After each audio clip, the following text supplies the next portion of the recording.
জয় গুরু। পরম প্রেমময় শ্রী শ্রী ঠাকুর অনুকূল চন্দ্রের শ্রীচরণে আমার ভূমিষ্ঠ প্রণাম। শ্রী শ্রী ঠাকুর হলেন ইষ্ট ও জীবন আদর্শ, মানুষের জীবন বৃদ্ধির শাশ্বত সত্য, যা শ্রী শ্রী ঠাকুরের জীবন দর্শনও তাই।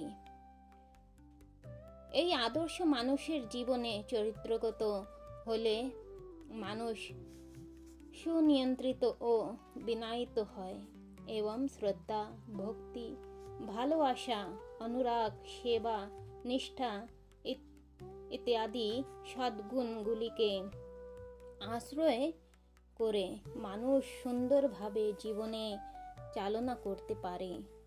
জন্মের পরেই জীবনের ভিত্তিভূমি তৈরি হয়ে থাকে এবং আস্তে আস্তে বোধের জন্মেষ ঘটে। আর্য ঋষিদের বিজ্ঞান সমস্ত চতুরাশ্রম প্রথা তাই এত জীবনী ও শ্রী শ্রী ঠাকুর নবকলবের বর্তমান সময়ে ওই প্রথাকে তুলে ধরলেন এবং বলছেন, দীক্ষা নিয়ে শিক্ষা ধরিস, আচার্যকে করে সার, আচরণী বোধ চয়নে জ্ঞানের সাগর অনাপার। অনুশ্রুতি গ্রন্থ 2 খণ্ড, শিক্ষাবাণী 17 নম্বর। তাই জীবনের প্রথম ধাপেই চাই সদ্দীক্ষা।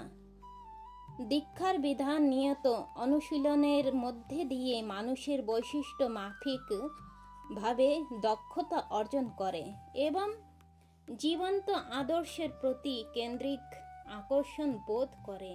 ইষ্টের প্রতি কেন্দ্রিক আকর্ষণ থাকলে মানুষ জীবনবুদ্ধ যুদ্ধ ছিটকে যায় না।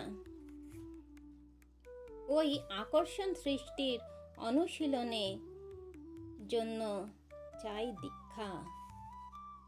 কোন উদ্দেশ্য বা কামনা বাসনা চরিতার্থ করার জন্য দীক্ষা নয়, শুধুমাত্র দীক্ষার জন্যই দীক্ষা গ্রহণ। শ্রী শ্রী ঠাকুর বললেন, দীক্ষাটা হলো সূত্র, যেমন বীজগণিতের ক খ মন্ত্র কয় ওর নাম, ওকে বলা হয় ক্লু, সংকেত, আবার কি চাবিও বলা যায়। ওই চাবি হাতে থাকলে অজ্ঞাত রাজ্যের সব তালা খুলে ফেলতে পারি। এর বিহিত ব্যবহারের ভিতর দিয়ে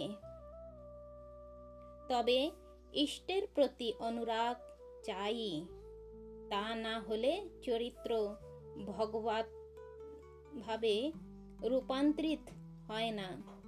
সাধন ভজন করে রাবণ বা হিরণ্যকশ্যপ হয়ে যেতে পারি। দানবরাও কম সাধক নয়, কিন্তু ওদের নিয়ামক প্রকৃতি হচ্ছে আত্মস্বার্থ ও আত্মপ্রতিষ্ঠা। তাই তাদের শক্তি জগতের অকল্যাণের কারণ হয়ে ওঠে। আলোচনা প্রসঙ্গ 19 খণ্ড, পৃষ্ঠা 33। জয় গুরু।